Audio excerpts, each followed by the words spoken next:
जय गुरु जी। तो जब हम वहां जलंधर भी जाते थे, वहां एक शब्द लगाते थे, गुरु जी के लगे हुंदा सी, बिन भागा सतसंग ना लभे, मिल संगत मैल भरीजे जियो। सो कर्मां तो बिना इस सतसंग नहीं मिलते हैगे। ਆਪਾਂ ਸਾਰੀ ਸੰਗਤ ਬੜੇ ਭਾਗਾਂ ਵਾਲੇ ਆ ਜੋ ਇਸ ਸਤਸੰਗ ਦੇ ਵਿੱਚ ਜੁੜ ਬੈਠਦੇ ਆ। ਹੁਣ ਮੈਂ ਤੁਹਾਨੂੰ ਦੱਸਦੀ ਹਾਂ ਸ਼ੁਰੂ ਤੋਂ ਵੀ ਗੁਰੂ ਜੀ ਨਾਲ ਸਾਡਾ ਕਿਸ ਤਰ੍ਹਾਂ ਮਿਲਾਪ ਹੋਇਆ, ਕਿਸ ਤਰ੍ਹਾਂ ਉਹਨਾਂ ਦੀਆਂ ਖੇਡਾਂ ਚੱਲਦੀਆਂ ਰਹੀਆਂ। ਕਿਉਂਕਿ ਉਦੋਂ ਤਾਂ ਅਸੀਂ ਵੀ ਉਹਨਾਂ ਨੂੰ ਇੰਨਾ ਸਮਝ ਨਹੀਂ ਸੀ ਸਕਦੇ ਵੀ ਉਹ ਕਿੱਥੇ ਤੱਕ ਪਹੁੰਚ ਜਾਣਗੇ, ਪਰ ਉਹ ਹੌਲੀ ਹੌਲੀ ਟਾਈਮ ਦੇ ਨਾਲ ਸਾਨੂੰ ਕਿਹਾ ਕਰਦੇ ਸੀ ਕਿ ਤੁਸੀਂ ਮੈਨੂੰ ਤਾਰਿਆਂ ਵਿੱਚੋਂ ਲੱਭਿਆ ਕਰੋਗੇ, ਵੀ ਹੁਣ ਤੁਸੀਂ ਭਾਗਾਂ ਵਾਲੇ ਹੋ, ਮੇਰੇ ਕੋਲ ਬੈਠੋ, ਜਾਓ ਨਾ ਇੱਥੋਂ। ਸੋ ਹੋਇਆ ਕਿ ਵੀ ਮੇਰੇ husband Pannu uncle Malerkotla government college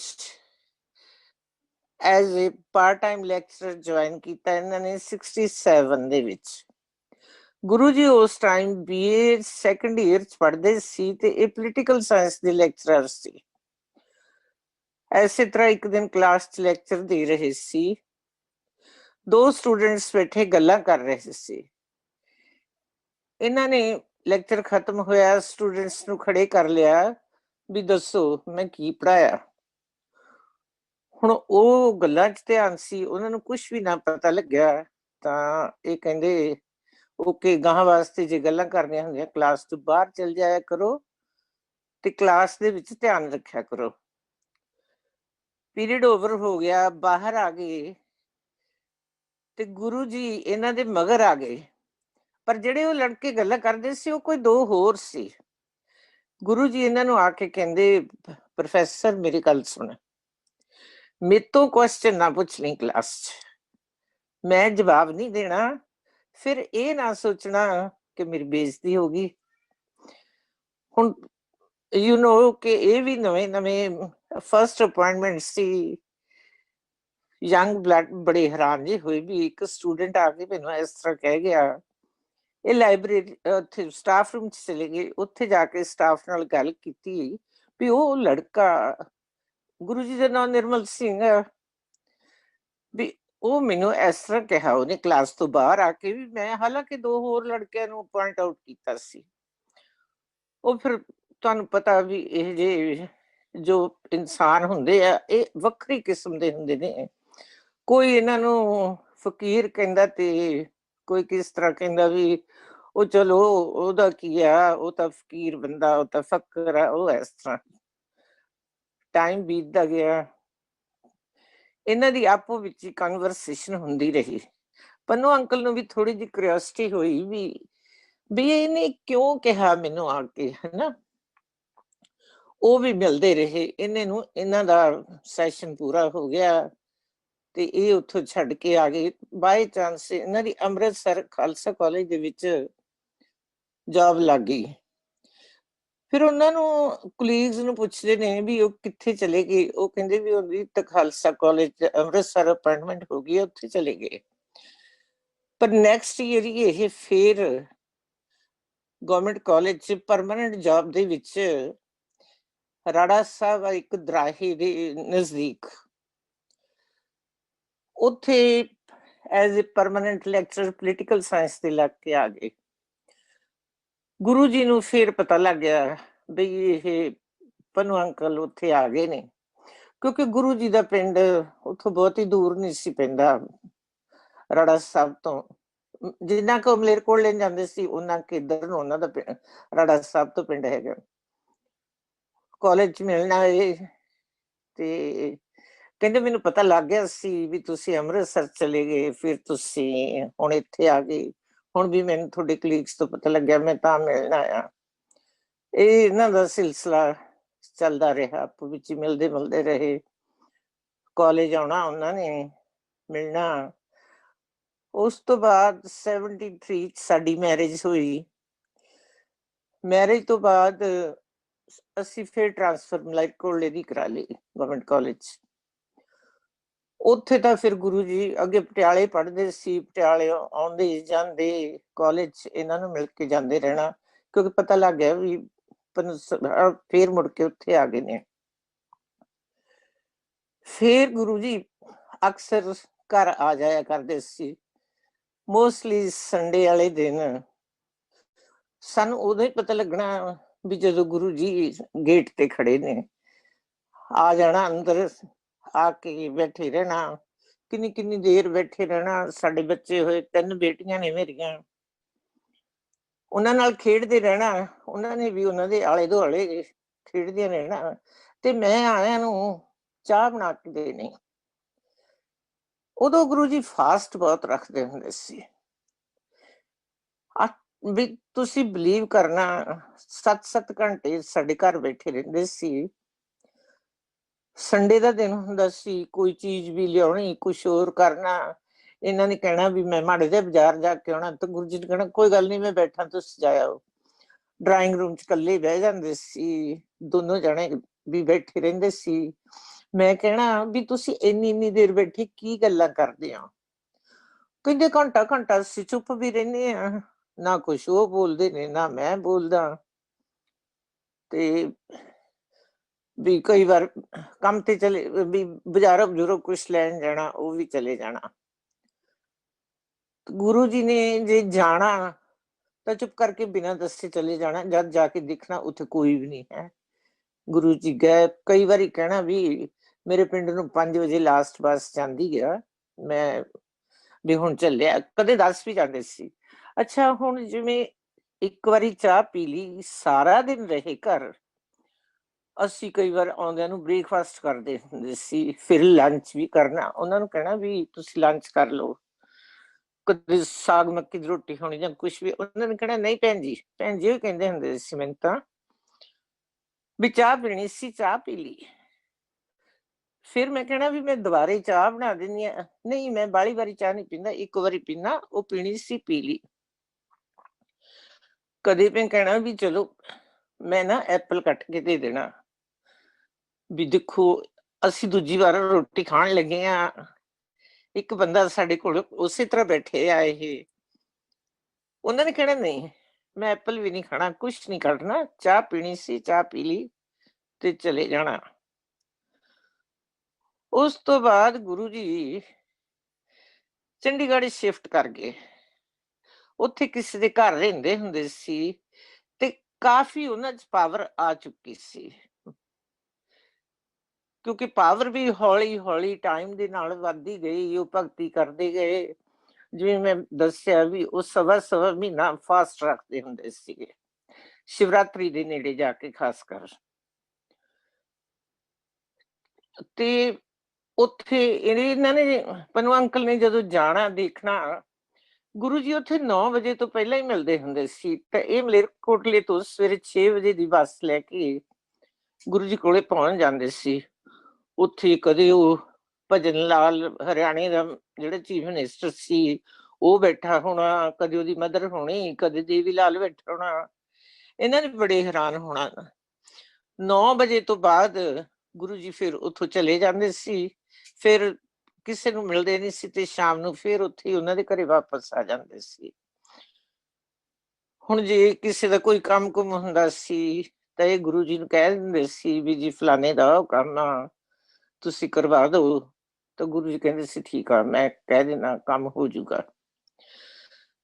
ਨਾਲ ਹੁਣ ਭਗਤੀ ਵੀ ਹੋ ਰਹੀ ਸੀ, ਸ਼ਕਤੀ ਵੀ ਵੱਧ ਰਹੀ ਸੀ, ਸਾਰਾ ਕੁਝ ਸੀ। ਸਾਡੇ 3 ਬੇਟੀਆਂ ਸੀ। ਇਹਨਾਂ ਦੇ ਕਲੀਗਸ ਕਹਿਣ ਲੱਗੇ ਵੀ ਪਨੂੰ ਤੇਰੇ 3 ਬੇਟੀਆਂ ਨੇ, ਵੀ ਦੇਖੋ ਕਾਫੀ ਸ਼ਕਤੀ ਆ ਗਈ ਹੁਣ ਉਸ ਚ, ਉਹਨਾਂ ਚ, ਵੀ ਕਦੇ ਤੂੰ ਪੁੱਛ ਕੇ ਦੇਖ ਲੈਣਾ ਸੀ ਹਨਾ ਵੀ ਮੇਰੇ ਬੇਟੀਆਂ ਹੀ ਨੇ, ਬੇਟਾ ਨਹੀਂ ਹੈ। ਇਹ ਕਹਿੰਦੇ ਵੀ ਨਹੀਂ, ਵੀ ਮੰਗਣਾ ਨਹੀਂ ਕੁਛ, ਨਾ ਪੁੱਛਣ ਦੀ ਲੋੜ ਆ। ਉਹਨਾਂ ਨੂੰ ਬਿਨ ਮੰਗੇ ਸਭ ਕੁਛ ਪਤਾ ਵੀ ਕੀ ਚਾਹੀਦਾ, ਕੀ ਦੇਣਾ, ਵੀ ਉਹ ਜਾਣੀ ਜਾਣ ਨੇ। ਚਲੋ ਫਿਰ ਸਾਡੀ ਟ੍ਰਾਂਸਫਰ ਲੁਧਿਆਣੇ ਦੀ ਹੋ ਗਈ, ਗਵਰਨਮੈਂਟ ਕਾਲਜ ਦੀ। ਉੱਥੇ ਵੀ ਗੁਰੂ ਜੀ ਆਉਂਦੇ ਰਹੇ। ਗੁਰੂ ਜੀ ਉੱਥੋਂ ਚੰਡੀਗੜ੍ਹ ਤੋਂ ਫਿਰ ਜਲੰਧਰ ਸ਼ਿਫਟ ਹੋ ਗਏ। ਜਲੰਧਰ ਪਹਿਲਾਂ ਗ੍ਰੀਨ ਐਵੇਨਿਊ ਰਹਿੰਦੇ ਸੀ, ਪਨੂੰ ਅੰਕਲ ਉੱਥੇ ਵੀ ਜਾਂਦੇ ਰਹੇ। ਉੱਥੇ ਅਸੀਂ ਨਹੀਂ ਸੀ ਕਦੇ ਗਏ, ਗੁਰੂ ਜੀ ਉਹੀ ਲੰਘਦੇ ਕਰਦੇ ਸਾਨੂੰ ਮਿਲ ਜਾਂਦੇ ਸੀ। ਫਿਰ ਗੁਰੂ ਜੀ ਡਿਫੈਂਸ ਕਾਲੋਨੀ, ਜਿੱਥੇ ਅੱਜ ਕੱਲ ਮੰਦਿਰ ਆ, ਉੱਥੇ ਪਹੁੰਚ ਗਏ। ਉੱਥੇ ਗਏ ਤਾਂ ਕਾਫੀ ਉੱਥੇ ਮਹਿਮਾ ਵੱਧਦੀ ਗਈ, ਸ਼ਕਤੀ ਵੀ ਵੱਧਦੀ ਗਈ, ਸਾਰਾ ਕੁਛ ਵੱਧ ਗਿਆ। ਲੋਕੀ ਕਾਫੀ ਮੱਥਾ ਟੇਕਣ ਆਉਣ ਲੱਗ ਗਏ ਮੰਦਿਰ 'ਚ। ਪਰ ਗੁਰੂ ਜੀ ਸਵੇਰੇ 8 ਵਜੇ ਤੋਂ ਲੈ ਕੇ 10:30 ਤੱਕ ਹੀ ਉੱਥੇ ਮਿਲਦੇ ਸੀਗੇ, ਬਾਅਦ 'ਚ ਸਭ ਦੀ ਛੁੱਟੀ ਕਰ ਦਿੰਦੇ ਸੀਗੇ। ਚਲੋ ਫਿਰ ਉੱਥੇ ਅਸੀਂ ਵੀ ਜਾਣਾ ਸ਼ੁਰੂ ਕਰ ਦਿੱਤਾ। ਇੱਕ ਵਾਰੀ ਅਸੀਂ ਕਿਹਾ ਵੀ ਸਾਨੂੰ ਵੀ ਲੈ ਚਲੋ, ਅਸੀਂ ਉੱਥੇ ਜਾ ਕੇ ਆਉਣਾ। ਪਰ ਗੁਰੂ ਜੀ ਅਕਸਰ, ਜਿਵੇਂ ਮੈਂ ਦੱਸਦੀ ਹਾਂ ਕਿ ਘਰ ਆ ਜਾਇਆ ਕਰਦੇ ਸੀ, ਲੰਘਦੇ ਕਰਦੇ। ਜਦੋਂ ਵੀ ਉਹਨਾਂ ਨੂੰ ਟਾਈਮ ਮਿਲਣਾ ਤਾਂ ਉਹਨਾਂ ਨੇ ਲੁਧਿਆਣੇ ਸਾਡੇ ਘਰ ਆ ਜਾਣਾ। ਤੇ ਇੱਕ ਵਾਰੀ ਮੇਰੀ ਛੋਟੀ ਬੇਟੀ ਨੂੰ ਬੁਖਾਰ ਹੋਣ ਲੱਗ ਗਿਆ। ਬੁਖਾਰ ਹੋਵੇ 99 ਹੀ। ਬੜੀ ਅਸੀਂ ਡਾਕਟਰਸ ਨੂੰ ਪੁੱਛਿਆ ਲੁਧਿਆਣੇ, ਐਲੋਪੈਥੀ ਹੋਮੋਪੈਥੀ ਕੋਈ ਪੈਥੀ ਨਾ ਛੱਡੀ। ਤਾਂ ਫਿਰ ਅਸੀਂ ਕਿਹਾ ਚਲੋ ਗੁਰੂ ਜੀ ਨੂੰ ਗੱਲ ਕਰਦੇ ਆ। ਗੁਰੂ ਜੀ ਕੋਲੇ ਪਹੁੰਚ ਗਏ। ਉਹ ਕਹਿੰਦੇ ਵੀ ਇਸ ਤਰ੍ਹਾਂ ਕਰੋ ਵੀ 5 ਰੁਪਏ ਦੀਆਂ ਹਰੀਆਂ ਮਿਰਚਾਂ ਮੰਗਵਾਈਆਂ, ਕਿਉਂਕਿ ਗੁਰੂ ਜੀ ਦਾ ਸਟੈਥੋਸਕੋਪ ਹੁੰਦਾ ਸੀ, ਸਟੀਲ ਦੇ ਆ ਜਿਹੜੀ ਸਪੂਨ ਆਪਾਂ ਕਾਮਨਲੀ ਘਰ 'ਚ ਯੂਜ ਕਰਦੇ ਆ, ਇਹਨੂੰ ਲਾਉਂਦੇ ਹੁੰਦੇ ਸੀ ਉਹ ਤੁਹਾਡੇ ਬੋਡੀ ਤੇ, ਦੇਖਦੇ ਸੀ ਵੀ ਕੀ ਪ੍ਰੋਬਲਮ ਆ। ਫਿਰ ਮੋਸਟਲੀ ਕਹਿੰਦੇ ਸੀ ਵੀ ਪਾਨ ਦੇ ਪੱਤੇ ਮੰਗਾ ਲਓ, ਉਹਨਾਂ ਨੂੰ ਬਲੈਸ ਕਰਕੇ ਤੁਹਾਡੇ ਲਾ ਦਿੰਦੇ ਸੀ। ਪਰ ਬੇਟੀ ਨੂੰ ਉਹਨਾਂ ਨੇ ਕਿਹਾ ਵੀ 5 ਰੁਪਏ ਦੀਆਂ ਮਿਰਚਾਂ ਮੰਗਵਾ ਲਓ, ਹਰੀਆਂ ਮਿਰਚਾਂ ਮੰਗਵਾ ਲਈਆਂ। ਜਿਹੜੀਆਂ ਮਿਡਲ ਵਾਲੀ ਫਿੰਗਰ ਆ, ਇਹਦੇ ਆਲੇ ਦੁਆਲੇ ਇੱਕ ਇੱਕ ਮਿਰਚ ਰੱਖ ਕੇ ਉੱਤੇ ਗਿੱਲਾ ਮਲਮਲ ਦਾ ਕੱਪੜਾ ਬੰਨਣਾ ਸੀ। ਕਹਿੰਦੇ ਬਸ ਠੀਕ ਹੋ ਜੂਗੀ, ਬਲੈਸ ਕਰਤੀ। ਪਰ ਕਹਿੰਦੇ ਘਬਰਾਇਓ ਨਾ, ਵੀ ਪਰਸੋਂ ਨੂੰ ਇਹਦਾ ਫੇਸ ਆ ਜਿਹੜਾ ਉਹ ਟੋਟਲੀ ਰੈਡ ਹੋ ਜਾਊਗਾ, ਆਈਜ਼ ਵੀ ਰੈਡ ਹੋ ਜਾਣਗੀਆਂ, ਫੇਸ ਵੀ। ਤੇ ਉਹੀ ਗੱਲ ਹੋਈ, ਜਦੋਂ 3rd ਡੇ ਹੋਇਆ ਤਾਂ ਬੇਟੀ ਦਾ ਮੂੰਹ ਬਿਲਕੁਲ ਲਾਲ ਹੋ ਗਿਆ। ਪਰ ਸਾਨੂੰ ਕੌਨਫੀਡੈਂਸ ਸੀਗਾ ਵੀ ਗੁਰੂ ਜੀ ਨੇ ਕਿਹਾ ਹੋਇਆ, ਤੇ ਬੁਖਾਰ ਉਤਰ ਗਿਆ। ਪਰ ਉਹਦਾ ਬੁਖਾਰ ਬਿਲਕੁਲ ਨਹੀਂ ਸੀਗਾ। ਤੁਹਾਨੂੰ ਪਤਾ ਬੱਚੇ ਕਿੱਥੇ ਇੰਨਾ ਕੁ ਬੰਨ੍ਹਦੇ ਨੇ। ਗੁਰੂ ਜੀ ਨੇ ਤਾਂ ਕਿਹਾ ਸੀ ਵੀ ਦਿਨ 'ਚ 2 ਵਾਰੀ ਬੰਨਿਆ ਕਰੋ, ਪਰ ਉਹ ਇੱਕੋ ਵਾਰੀ ਅਸੀਂ ਬੰਨ੍ਹਦੇ ਰਹੇ ਹਾਂ। 2-3 ਦਿਨ ਹੀ ਸ਼ਾਇਦ 2 ਵਾਰੀ ਬੰਨਿਆ ਹੋਵੇ। ਚਲੋ ਉਹ ਬਿਲਕੁਲ ਠੀਕ ਠਾਕ ਹੋ ਗਈ। ਸਾਨੂੰ ਜਲੰਧਰ ਜਾਣ ਦਾ ਇੰਨਾ ਕੁ ਚਾਅ ਰਹਿੰਦਾ ਸੀ ਵੀ ਜਦੋਂ ਵੀ ਟਾਈਮ ਮਿਲਣਾ ਵੀ ਚਲੋ ਜਲੰਧਰ ਚੱਲਦੇ ਆ। ਬੈਠੇ ਹੋਣਾ ਐ ਵੀ ਜਲੰਧਰ ਚੱਲੀਏ ਫਿਰ ਗੁਰੂ ਜੀ ਕੋਲੇ। ਜਿਹੜਾ ਕੋਈ ਨਹੀਂ ਸੀ ਜਾਂਦਾ ਘਰ ਚੋਂ, ਜੇ 2 ਜਾਣੇ ਚਲੇ ਗਏ, 1 ਜਣੇ ਨੂੰ ਘਰ ਰਹਿਣਾ ਪੈ ਗਿਆ ਕਿਸੇ ਕਾਰਨ ਕਰਕੇ, ਆਇਆਂ ਦਾ ਇਹ ਕੁਐਸਚਨ ਹੁੰਦਾ ਸੀ ਵੀ ਅੱਜ ਗੁਰੂ ਜੀ ਨੇ ਕਿਹੜੀ ਡਰੈਸ ਪਾਈ ਹੋਈ ਸੀ। ਤਾਂ ਬੜੀ ਖੁਸ਼ੀ ਜੀ ਹੋਣੀ ਵੀ ਚੱਲ ਗੁਰੂ ਜੀ ਦੇ ਚੱਲੇ ਆ ਜਾਂ ਗੁਰੂ ਜੀ ਤੇ ਜਾ ਕੇ ਆਏ ਆ। ਤੇ ਇੱਕ ਗੁਰੂ ਜੀ ਨੇ ਇੱਕ ਦਿਨ ਸਾਰਿਆਂ ਨੂੰ ਛੁੱਟੀ ਕਰ ਦਿੱਤੀ। ਅਸੀਂ ਕਿਹਾ ਵੀ ਸ਼ਾਇਦ ਸਾਨੂੰ ਵੀ ਛੁੱਟੀ ਕਰਤੀ ਹੋਊ। ਸਾਨੂੰ ਕਹਿੰਦੇ ਨਹੀਂ, ਇਹਨਾਂ ਨੂੰ ਪਨੂੰ ਅੰਕਲ ਕਹਿੰਦੇ ਉੱਤੋਂ ਆਪਾਂ ਉੱਪਰ ਟੈਰਿਸ ਤੇ ਚੱਲਦੇ ਆ, ਉੱਥੇ ਵੇਖਦੇ ਚੱਲ ਕੇ ਆਪਾਂ ਗੱਲਾਂ ਕਰਾਂਗੇ ਵੀ ਤਾਂ ਹੀ ਸੰਗਤ ਨੂੰ ਛੁੱਟੀ ਕੀਤੀ ਆ। ਮੈਂ ਤੇ ਪਨੂੰ ਅੰਕਲ ਹੀ ਸੀਗੇ, ਬੱਚੇ ਨਹੀਂ ਸੀ ਗਏ, ਉਹ ਆਪੋ ਆਪਣੇ ਸਕੂਲ ਗਏ ਹੋਏ ਸੀ। ਕਹਿਣ ਲੱਗੇ ਭੈਣ ਜੀ ਦੇਖੋ ਵੀ ਤੁਹਾਡੇ ਨਾਲ ਮੇਰਾ ਸੰਬੰਧ ਹੋਰ ਆ, ਪਨੂੰ ਸਾਹਿਬ ਨਾਲ ਹੋਰ ਆ, ਤੇ ਬੱਚਿਆਂ ਨਾਲ ਹੋਰ ਆ। ਬੱਚਿਆਂ ਦਾ ਤਾਂ ਮੈਂ ਹਮੇਸ਼ਾ ਭਲਾ ਸੋਚਣਾ ਵੀ ਇਹਨਾਂ ਦਾ ਕਿਸ ਤਰ੍ਹਾਂ ਭਲਾ ਹੋ ਸਕਦਾ। ਔਰ ਸੰਗਤ ਜੀ ਤੁਸੀਂ ਬਿਲੀਵ ਕਰਿਓ ਵੀ ਜਿਸ ਮੁਕਾਮ ਤੇ ਮੇਰੇ ਬੱਚੇ ਹੁਣ ਪਹੁੰਚੇ ਹੋਏ ਨੇ, ਇਹ ਉਹ ਗੁਰੂ ਜੀ ਦੀ ਮਿਹਰ ਆ। ਉਹਨਾਂ ਦੀ ਐਜੂਕੇਸ਼ਨ, ਉਹਨਾਂ ਦੀ ਸ਼ਾਦੀਆਂ, ਜੋ ਵੀ ਕੁਛ ਹੋਇਆ ਬਸ ਗੁਰੂ ਜੀ ਦੀ ਮਿਹਰ ਸਦਕਾ ਹੀ ਇੱਥੇ ਤੱਕ ਅਸੀਂ ਪਹੁੰਚੇ ਹੋਏ ਹਾਂ। ਫਿਰ ਮੇਰੇ ਗੋਲ ਸਟੋਨ ਸੀ। ਗੋਲ ਸਟੋਨ ਦਾ ਮੈਂ ਡਾਕਟਰਸ ਨੂੰ ਦਿਖਾਇਆ, ਅਲਟਰਾਸਾਊਂਡ ਕਰਾਈ। ਉਹ ਕਹਿੰਦੇ ਜੀ 26 mm ਤੇ ਮਲਟੀਪਲਸ ਨੇ। ਗੁਰੂ ਜੀ ਨਾਲ ਗੱਲ ਕੀਤੀ, ਮੈਂ ਕਿਹਾ ਗੁਰੂ ਜੀ ਵੀ ਸਟੋਨ ਆ ਤੇ ਡਾਕਟਰ ਕਹਿੰਦਾ ਵੀ ਸਰਜਰੀ ਹੋ। ਮੈਨੂੰ ਕਹਿੰਦੇ ਨਹੀਂ ਭੈਣ ਜੀ ਸਰਜਰੀ ਨਹੀਂ ਕਰਾਉਣੀ। ਅੱਛਾ, ਸਾਡੇ ਇਹ ਆ ਵੀ ਮੇਰੀ ਇਨ-ਲॉज ਦੀ ਤੇ ਪੇਰੈਂਟਸ ਦੀ ਫੈਮਿਲੀ ਚ ਕੋਈ ਇੰਡੀਆ ਨਹੀਂ ਸੀ, ਸਭ ਕੈਨੇਡਾ ਆਏ ਹੋਏ ਸੀ, ਅਸੀਂ ਇਕੱਲੇ ਹੀ ਸੀ ਉੱਥੇ। ਤੇ ਮੇਰੇ ਫਾਦਰ ਰਿਟਾਇਰਡ ਪੁਲਿਸ ਆਫਿਸਰ ਸੀਗੇ। ਉਹ ਕਹਿੰਦੇ ਬੇਟਾ ਵੀ ਜੇ ਸਰਜਰੀ ਕਰਾਉਣੀ ਹੈ ਤਾਂ ਮੈਂ ਇੰਡੀਆ ਆਊਂਗਾ, ਮੇਰੇ ਆਏ ਤੋਂ ਕਰਾਇਓ, ਪਹਿਲਾਂ ਨਾ ਕਰਵਾਇਓ। ਮੈਂ ਕਿਹਾ ਚਲੋ ਠੀਕ ਆ। ਪਰ ਜਦ ਤੱਕ ਤਾਂ ਗੁਰੂ ਜੀ ਨੇ ਇਲਾਜ ਕਰ ਵੀ ਦਿੱਤਾ ਸੀ। ਜਦੋਂ ਮੈਂ ਗੁਰੂ ਜੀ ਨੂੰ ਦੱਸਿਆ ਵੀ ਮੇਰੇ ਗਾਲ ਸਟੋਨ ਆ, ਤਾਂ ਉਹਨਾਂ ਨੇ ਉਹੀ ਆਪਣਾ ਸਟੈਥੋਸਕੋਪ ਸਪੂਨ ਯੂਜ਼ ਕੀਤਾ, ਪਾਨ ਦੇ ਪੱਤੇ ਮੰਗਵਾਏ ਤੇ ਮੇਰੇ ਗਾਲ ਸਟੋਨ ਤੇ ਲਾਤੇ। 3 ਵਾਰੀ ਸ਼ਾਇਦ ਇਸ ਤਰ੍ਹਾਂ ਕੀਤਾ ਤੇ ਗਾਲ ਸਟੋਨ ਗਾਇਬ ਹੋ ਗਿਆ। ਇਹ ਤਕਰੀਬਨ 90 ਦੀ ਗੱਲ ਆ, 1990 ਦੀ। ਅੱਜ ਤੱਕ ਮੈਨੂੰ ਖਾਣ ਪੀਣ ਚ ਜਾਂ ਹੋਰ ਕਾਸੇ ਚ ਕੋਈ ਪ੍ਰੋਬਲਮ ਨਹੀਂ ਆਈ। ਫਿਰ ਮੇਰੇ ਫਾਦਰ ਆਏ ਤਾਂ ਮੈਨੂੰ ਕਹਿਣ ਲੱਗੇ ਵੀ ਬੇਟਾ ਚੱਲ ਫਿਰ ਹੁਣ ਸਰਜਰੀ ਕਰਵਾ ਲੈਂਦੇ ਆ, ਹਨਾ ਹੁਣ ਮੈਂ ਆ ਗਿਆ। ਮੈਂ ਕਿਹਾ ਪਾਪਾ ਜੀ ਨਹੀਂ, ਵੀ ਹੁਣ ਮੈਂ ਠੀਕ ਆ। ਕਹਿੰਦੇ ਹੁਣ ਕਿਵੇਂ ਠੀਕ ਹੋ ਗਈ? ਮੈਂ ਕਿਹਾ ਨਹੀਂ ਹੁਣ ਨਹੀਂ ਕਰਾਉਣੀ। ਕਿਉਂ, ਤੁਹਾਨੂੰ ਪਤਾ ਪੁਲਿਸ ਵਾਲੇ ਥੋੜੇ ਜਿਹੇ ਛੇਤੀ ਛੇਤੀ ਬਲੀਵ ਨਹੀਂ ਕਰਦੇ ਹੁੰਦੇ ਵੀ ਕੀ ਗੱਲ ਹੋ ਰਹੀ ਹੈ ਇਹ। ਫਿਰ ਮੈਂ ਉਹਨਾਂ ਨੂੰ ਸਾਰਾ ਦੱਸਿਆ।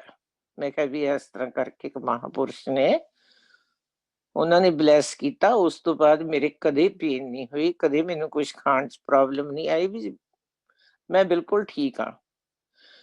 ਉਹ ਐਗਰੀ ਕਰ ਗਏ। ਉਹ ਕਹਿੰਦੇ ਚਲੋ ਠੀਕ ਆ, ਚਲ ਕਹਿੰਦੇ ਮੈਨੂੰ ਵੀ ਮਿਲਾਇਓ ਫਿਰ। ਮੈਂ ਕਿਹਾ ਅੱਛਾ ਜੀ। ਮੈਂ ਕਿਹਾ ਵੀ ਚੰਗੀ ਤਰ੍ਹਾਂ ਪਹਿਲਾਂ ਇਹਨਾਂ ਦੇ ਅੰਦਰ ਕੋਈ ਬਰਨਿੰਗ ਪੈਸ਼ਨ ਹੋਵੇ ਤਾਂ ਹੀ ਲੈ ਕੇ ਜਾਵਾਂ। ਦੂਸਰਾ ਇਹ ਸੀ ਵੀ ਅਸੀਂ ਆਪਣੇ ਆਪ ਗੁਰੂ ਜੀ ਦੀ ਇਜਾਜ਼ਤ ਤੋਂ ਬਿਨਾਂ ਕਿਸੇ ਭੈਣ ਭਾਈ ਨੂੰ ਕਦੇ ਲੈ ਕੇ ਨਹੀਂ ਸੀ ਜਾਂਦੇ। ਪਹਿਲਾਂ ਪੁੱਛ ਕੇ ਆਉਂਦੇ ਸੀ ਵੀ ਗੁਰੂ ਜੀ ਲੈ ਆਈਏ। 2-3 ਵਾਰੀ ਮੇਰੇ ਫਾਦਰ ਨੇ ਫਿਰ ਕਿਹਾ। ਇੱਕ ਦਿਨ ਮੈਨੂੰ ਗੁੱਸੇ ਜਾ ਕੇ ਕਹਿੰਦੇ ਬੇਟਾ ਮੈਨੂੰ ਲੈ ਕੇ ਜਾਣਾ ਕਿ ਨਹੀਂ? ਜੇ ਨਹੀਂ ਜਾਣਾ ਤਾਂ ਮੈਨੂੰ ਐਡਰੈਸ ਦੇ ਦੇ, ਮੈਂ ਟੈਕਸੀ ਕਰਕੇ ਆਪੇ ਚਲਿਆ ਜਾਣਾ ਉੱਥੇ, ਪਰ ਮੈਂ ਮਿਲਣਾ ਜ਼ਰੂਰ ਆ। ਮੈਂ ਕਿਹਾ ਕੋਈ ਗੱਲ ਨਹੀਂ ਪਾਪਾ ਜੀ, ਹੁਣ ਜ਼ਰੂਰ ਚੱਲਦੇ ਆਪਾਂ। ਮੈਂ ਸਮਝ ਗਈ ਉਹਨਾਂ ਦੀਆਂ ਫੀਲਿੰਗਸ ਨੂੰ। ਪਰ ਮੈਂ ਕਿਹਾ ਉਹਨਾਂ ਨੂੰ ਮੈਂ ਇੱਕ ਵਾਰੀ ਪੁੱਛਿਆ ਵਾ ਜਾ ਕੇ। ਅਗਲੇ ਦਿਨ ਫਿਰ ਜਲੰਧਰ ਗਈ, ਗੁਰੂ ਜੀ ਨੂੰ ਪੁੱਛਿਆ ਜਾ ਕੇ, ਤਾਂ ਗੁਰੂ ਜੀ ਕਹਿੰਦੇ ਹਾਂ ਹਾਂ ਭੈਣ ਜੀ, ਵੀ ਕੱਲ ਨੂੰ ਤੁਸੀਂ ਨਾ 10:30 ਤੱਕ ਪਹੁੰਚ ਜਿਓ, ਵੀ ਮੈਂ ਸੰਗਤ ਨੂੰ ਉਸ ਤੋਂ ਪਹਿਲਾਂ ਛੁੱਟੀ ਕਰ ਦੂੰਗਾ ਤੇ ਫਿਰ ਆਪਾਂ ਆਰਾਮ ਨਾਲ ਬੈਠ ਕੇ ਗੱਲਾਂ ਕਰਾਂਗੇ। ਉਸੇ ਤਰ੍ਹਾਂ ਹੀ ਹੋਇਆ। ਅਸੀਂ ਚਲੇ ਗਏ। ਦੇਖ ਲਓ 4-5 ਘੰਟੇ ਗੁਰੂ ਜੀ ਨੇ ਬਹੁਤ ਗੱਲਾਂ ਕੀਤੀਆਂ। ਵੀ ਗੁਰੂ ਜੀ ਕਹਿੰਦੇ ਭੈਣ ਜੀ ਮੈਂ ਤੁਹਾਡੇ ਫਾਦਰ ਨੂੰ ਮਿਲ ਕੇ ਬਹੁਤ ਖੁਸ਼ ਹੋਇਆ, ਤੇ ਮੇਰੇ ਫਾਦਰ ਵੀ ਕਹਿਣ ਵੀ ਮੈਂ ਗੁਰੂ ਜੀ ਨੂੰ ਮਿਲ ਕੇ ਬਹੁਤ ਖੁਸ਼ ਹੋਇਆ। ਫਿਰ ਪੁੱਛਦੇ ਨੇ ਪਾਪਾ ਜੀ ਨੂੰ ਵੀ ਤੁਸੀਂ ਕੈਨੇਡਾ ਨੂੰ ਵਾਪਸ ਕਦੋਂ ਜਾਣਾ? ਉਹਨਾਂ ਨੇ ਦੱਸਿਆ ਵੀ ਮੇਰੀ ਫਰਵਰੀ ਚ ਫਲਾਨੀ ਤਰੀਕ ਦੀ ਫਲਾਈਟ ਆ ਵਾਪਸ। ਉਹਨਾਂ ਦੇ ਜਾਣ ਤੋਂ ਇੱਕ ਦਿਨ ਪਹਿਲਾਂ ਗੁਰੂ ਜੀ ਫਿਰ ਉਹਨਾਂ ਨੂੰ ਸ਼ਾਮ ਨੂੰ ਘਰੇ ਮਿਲਣ ਵਾਸਤੇ ਆਏ ਲੁਧਿਆਣੇ। ਕਹਿੰਦੇ ਮੈਂ ਕਿਹਾ ਤੁਸੀਂ ਕੱਲ ਨੂੰ ਚਲ ਜਾਣਾ, ਅੱਜ ਤੁਹਾਨੂੰ ਮਿਲਿਆ ਨਾ। ਤੇ ਬਾਈ ਚਾਂਸ ਉੱਥੇ ਸਾਡੇ ਇੱਕ ਅੰਕਲ ਲੱਗਦੇ ਸੀ, ਮੇਰੇ ਫਾਦਰ ਹੁਣੀ ਵੀ ਗਰੇਵਾਲ, ਉਹ ਅੰਕਲ ਵੀ ਗਰੇਵਾਲ ਸੀਗੇ, ਸੀ ਤਾਂ ਸਾਡੇ ਫੈਮਿਲੀ ਫਰੈਂਡ ਹੀ। ਅਕਸਰ ਜਦੋਂ ਗੁਰੂ ਜੀ ਆ ਕੇ ਘਰੋਂ ਜਾਂਦੇ ਹੁੰਦੇ ਸੀ ਤਾਂ ਮੇਰੀ ਇਹ ਹਰਮਨ ਬੇਟੀ ਹੈ ਜਿਹੜੀ, ਇਹ ਬੜੇ ਹੌਲੀ ਕੇ ਪੁੱਛਦੀ ਹੁੰਦੀ ਸੀ ਗੁਰੂ ਜੀ ਫਿਰ ਹੁਣ ਕਦੋਂ ਆਉਂਗੇ? ਤਾਂ ਗੁਰੂ ਜੀ ਨੇ ਪਹਿਲਾਂ ਤਾਂ ਜਿਵੇਂ ਰੂਟੀਨ ਚ ਕਦੇ ਕਹਿਣਾ ਕੋਈ ਨਾ ਮੈਂ ਜਲਦੀ ਆ ਜਾਊਂਗਾ, ਕਦੇ ਮੈਂ 2 ਮਹੀਨਿਆਂ ਨੂੰ ਆਊਂਗਾ, ਕਦੇ 15 ਦਿਨਾਂ ਨੂੰ ਆਊਂਗਾ। ਉਸ ਦਿਨ ਕਹਿੰਦੇ ਵੀ ਜਿੱਦਣ ਫੇਰ ਦੋਨੋਂ ਭਰਾ ਗਰੇਵਾਲ ਇਕੱਠੇ ਹੋਣਗੇ ਮੈਂ ਉਦਣ ਆਊਂਗਾ। ਇਹ ਬੜੀ ਅਪਸੈਟ ਜੀ ਹੋ ਗਈ ਜਦੋਂ ਚਲੇ ਗਏ। ਇਹ ਕਹਿੰਦੀ ਮੰਮੀ ਵੀ ਨਾਨਾ ਜੀ ਹੁਣ ਜਾ ਰਹੇ ਨੇ, ਇਹ ਤਾਂ ਸਾਲ ਨੂੰ ਆਉਣਗੇ ਹੁਣ, ਵੀ ਇਹਦਾ ਮਤਲਬ ਗੁਰੂ ਜੀ ਆਪਣੇ ਘਰ ਸਾਲ ਆਉਣਗੇ ਹੀ ਨਹੀਂ। ਹੁਣ ਉਹ ਤਾਂ ਜਾਣੀ ਜਾਣ ਸੀ, ਅਸੀਂ ਸਮਝਦੇ ਹਾਂ ਵੀ ਉਂਝ ਜੀ ਕਹਿ ਗਏ ਸ਼ਾਇਦ। ਹੋਇਆ ਕਿ ਤੁਸੀਂ ਬਿਲੀਵ ਕਰਿਓ ਵੀ ਮੇਰੇ ਫਾਦਰ ਫਰਵਰੀ 'ਚ ਜਾ ਕੇ ਅਪ੍ਰੈਲ ਦੇ ਫਸਟ ਵੀਕ ਵਾਪਸ ਆਉਣਾ ਪਿਆ ਉਹਨਾਂ ਨੂੰ ਕਿਸੇ ਜ਼ਰੂਰੀ ਕੰਮ ਵਾਸਤੇ, ਤੇ ਨੈਚੁਰਲੀ ਉਸ ਤੋਂ ਬਾਅਦ ਗੁਰੂ ਜੀ ਆ ਗਏ। ਸੋ ਇਸ ਤਰ੍ਹਾਂ ਜੋ ਲਫ਼ਜ਼ ਕਹਿੰਦੇ ਸੀ ਉਹਨਾਂ ਦਾ ਕੋਈ ਮਤਲਬ ਹੁੰਦਾ ਸੀ, ਇੰਝ ਨਹੀਂ ਸੀ ਵੀ ਜੋ ਕਹਿਤਾ ਸੋ ਕਹਿਤਾ। ਫਿਰ ਘਰ ਦੇ ਵਿੱਚ ਤੁਰੇ ਫਿਰਦੇ ਆ ਹਨਾ, ਕਦੇ ਬੈੱਡ ਤੇ, ਕਦੇ ਹੈਡਬੋਰਡ ਤੇ ਲੰਬੀ ਸਾਰੀ ਇੱਕ ਸਟ੍ਰਿੰਗ ਲੱਭਣੀ ਸਾਨੂੰ, ਗੋਲਡਨ ਹੋਣੀ ਜਾਂ ਸਿਲਵਰ ਹੋਣੀ ਜਾਂ ਕਲਰਡ ਹੋਣੀ। ਅਸੀਂ ਬੜੇ ਹੈਰਾਨ ਹੋਣਾ, ਅਸੀਂ ਕਹਿਣਾ ਵੀ ਆਪਣੀ ਜਿਹੜੀ ਮੇਡ ਕੰਮ ਵਾਲੀ ਆਉਂਦੀ ਆ ਉਹਦੇ ਵੀ ਕੋਈ ਇਹੋ ਜਿਹਾ ਕੱਪੜਾ ਤਾਂ ਪਾਇਆ ਨਹੀਂ ਹੁੰਦਾ, ਕਈ ਵਾਰੀ ਉਹ ਮੀਟਰ ਮੀਟਰ ਲੰਬੀਆਂ ਵੀ ਹੁੰਦੀਆਂ ਸੀ। ਫਿਰ ਕਦੇ ਅੰਮ੍ਰਿਤ ਵਰਖਾ ਹੋਣੀ ਵੀ ਹੈ ਆ ਪਾਣੀ ਇੰਨਾ ਕਿੱਥੋਂ ਇੱਕਦਮ ਕਮਰੇ 'ਚ ਛਿੜਕਾ ਹੋ ਗਿਆ, ਖੁਸ਼ਬੂ ਬਹੁਤ ਆਉਣੀ, ਕਈ ਵਾਰ ਡਿਫਰੈਂਟ ਇੱਕ ਟਾਈਮ ਇੱਕ ਆ ਰਹੀ ਹੈ, ਦੂਜੇ ਟਾਈਮ ਦੂਜੀ ਆਉਣੀ। ਗੁਰੂ ਜੀ ਨੇ ਗੱਲ ਕੀਤੀ ਵੀ ਗੁਰੂ ਜੀ ਇਸ ਤਰ੍ਹਾਂ ਬੜੀਆਂ ਸਟ੍ਰਿੰਗਸ ਜੀਆਂ ਪਈਆਂ ਹੁੰਦੀਆਂ, ਕਹਿੰਦੇ ਲੈ ਤੁਹਾਨੂੰ ਪਤਾ ਨਹੀਂ ਮੈਂ ਉੱਥੇ ਆਉਣਾ ਹੁੰਦਾ ਗੇੜਾ ਦੇਣ, ਮੈਂ ਆਪਣੀ ਨਿਸ਼ਾਨੀ ਛੱਡ ਕੇ ਆਉਣਾ ਹੁੰਦਾ ਵਾ। ਚਲੋ ਚੱਲਦਾ ਰਿਹਾ ਇਸੇ ਤਰ੍ਹਾਂ। ਅਸੀਂ ਜਦੋਂ ਗੁਰੂ ਜੀ ਕੋਲ ਜਾਣਾ ਮੱਥਾ ਟੇਕਣਾ, ਅਸੀਂ ਕਦੇ ਐ ਨਹੀਂ ਕੀਤਾ ਵੀ ਗੁਰੂ ਜੀ ਦੇ ਚੇਅਰ ਨਾਲ ਲੱਗ ਕੇ ਬੈਠੀਏ, ਜਾਂ ਬਹੁਤੇ ਲੋਕ ਹੁੰਦਾ ਸੀ ਗੁਰੂ ਜੀ ਦੇ ਕਮਰੇ 'ਚ ਨੂੰ ਭੱਜ ਕੇ ਜਾਂਦੇ ਸੀ, ਨਹੀਂ ਅਸੀਂ ਚੁੱਪ ਕਰਕੇ ਜਾਣਾ, ਸਭ ਤੋਂ ਪਿੱਛੇ ਹੋ ਕੇ ਬਹਿੰਦੇ ਸੀ ਦੀਵਾਰ ਦੇ ਨਾਲ ਲੱਗ ਕੇ। ਕਈਆਂ ਨੇ ਸਾਨੂੰ ਕਹਿਣਾ ਵੀ ਤੁਹਾਨੂੰ ਗੁਰੂ ਜੀ ਇੰਨੇ ਚਿਰ ਦੇ ਜਾਣਦੇ ਨੇ, ਇੰਨਾ ਤੁਹਾਨੂੰ ਪਿਆਰ ਕਰਦੇ ਨੇ, ਤੁਸੀਂ ਐ ਸਭ ਤੋਂ ਪਿੱਛੇ ਹੋ ਕੇ ਬਹਿ ਜਾਂਦੇ ਹੋ।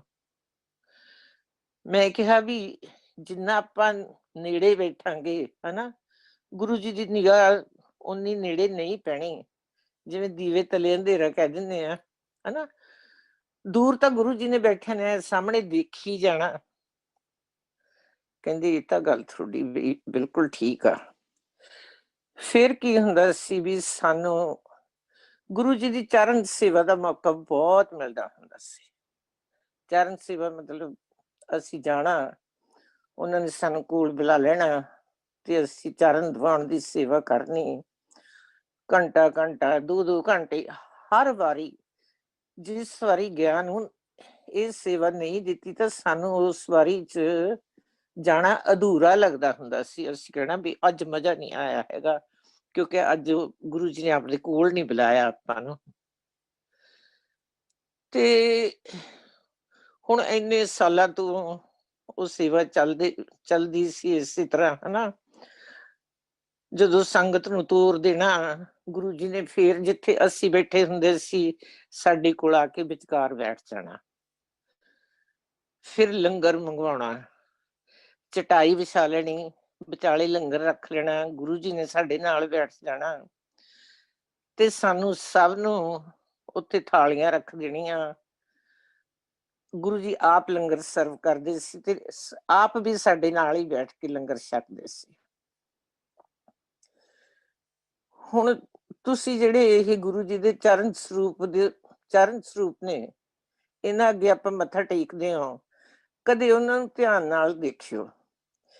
ਇੰਝ ਮੈਂ ਇੱਕ ਦਿਨ ਬੈਠੀ ਉਹਨਾਂ ਦੇ ਪੈਰ ਦਬਾ ਰਹੀ ਸੀ, ਮੈਂ ਤੇ ਮੇਰੀ ਹਰਮਨ ਬੇਟੀ ਸੀ, ਹੋਰ ਕੋਈ ਨਹੀਂ ਸੀ, ਅਸੀਂ ਉਹਨਾਂ ਦੇ ਰੂਮ 'ਚ ਬੈਠੇ ਸੀ। ਤਾਂ ਮੈਂ ਨੋਟ ਕੀਤਾ ਵੀ ਗੁਰੂ ਜੀ ਦੇ ਜਿਹੜੇ ਨਹੁੰ ਨੇ, ਸਕਿਨ ਤੇ ਨਹੁੰ ਜਿੱਥੋਂ ਸ਼ੁਰੂ ਹੁੰਦਾ ਨਹੁੰ, ਕਾਲੇ ਬੜੇ ਹੋ ਗਏ, ਬਿਲਕੁਲ ਬਲੈਕ।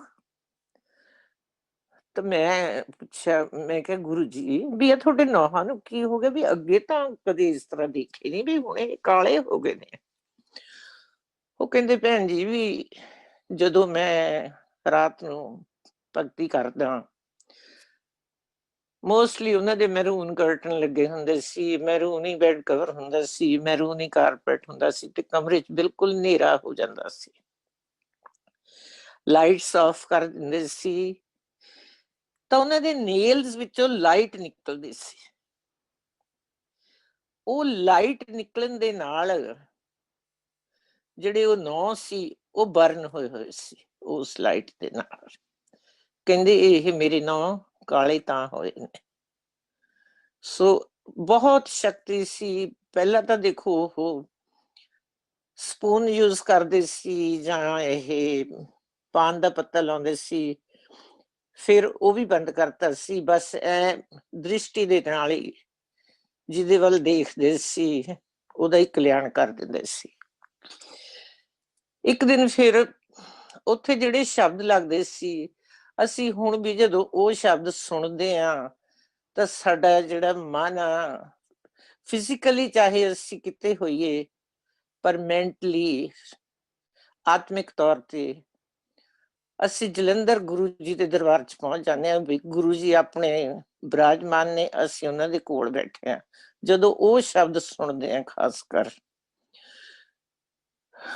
ਚੁੱਪਚਾਪ, ਬਹੁਤ ਵਧੀਆ ਕੀਰਤਨ ਹੋ ਰਿਹਾ ਸੀ, ਸ਼ਬਦ ਲੱਗੇ ਹੋਏ ਸੀ, ਕਾਫੀ ਰਸ਼ ਸੀ, ਸੰਗਤ ਕਾਫੀ ਸੀ, ਤੇ ਮੈਂ ਤੇ ਮੇਰੀ ਬੇਟੀ ਬੈਠੇ ਆ। ਜਿਹਦੇ ਵਿੱਚ ਕੀ ਹੋਇਆ, ਗੁਰੂ ਜੀ ਨੇ ਅਚਾਨਕ ਬੇਟੀ ਨੂੰ, ਮੇਰੀ ਨੂੰ, ਇਸ ਹਰਮਨ ਨੂੰ ਹੀ ਹੱਥ ਮਾਰਿਆ। ਹੱਥ ਮਾਰਿਆ ਤੇ ਉੱਠ ਕੇ ਕੋਲੇ ਚਲੀ ਗਈ ਉਹਨਾਂ ਦੇ। ਗੁਰੂ ਜੀ ਨੇ ਐ ਹੱਥ ਮਾੜਾ ਜਿਹਾ ਘੁਮਾਇਆ, ਘੁਮਾ ਕੇ ਤਕਰੀਬਨ ਪਾਈਆ ਉਹ ਪੀੜਾ ਇਹਦੇ ਬਲ ਵਧਾਇਆ ਤੇ ਇਹਦੇ ਵੀ ਆਟੋਮੈਟਿਕਲੀ ਹੱਥ ਖੁੱਲ ਗਏ। ਇਹਨੂੰ ਰੱਬੀ ਪ੍ਰਸ਼ਾਦ ਉਹਨਾਂ ਨੇ ਦਿੱਤਾ। ਇਹ ਵੀ ਅੱਖਾਂ ਮੀਚ ਕੇ, ਹੱਥ ਪ੍ਰਸ਼ਾਦ ਫੜ ਕੇ ਉਹਨਾਂ ਦੀ ਚੇਅਰ ਦੇ ਕੋਲੇ ਬੈਠੀ ਰਹੀ ਤੇ ਗੁਰੂ ਜੀ ਵੀ ਅੱਖਾਂ ਮੀਚ ਕੇ ਤਕਰੀਬਨ 10 ਮਿੰਟ ਵਾਸਤੇ ਹੱਥ ਜੋੜ ਕੇ ਬੈਠੇ ਰਹੇ। ਔਰ ਗੁਰੂ ਜੀ ਦਾ ਫੇਸ ਬਿਲਕੁਲ ਰੈਡ ਹੋ ਗਿਆ ਸੀ।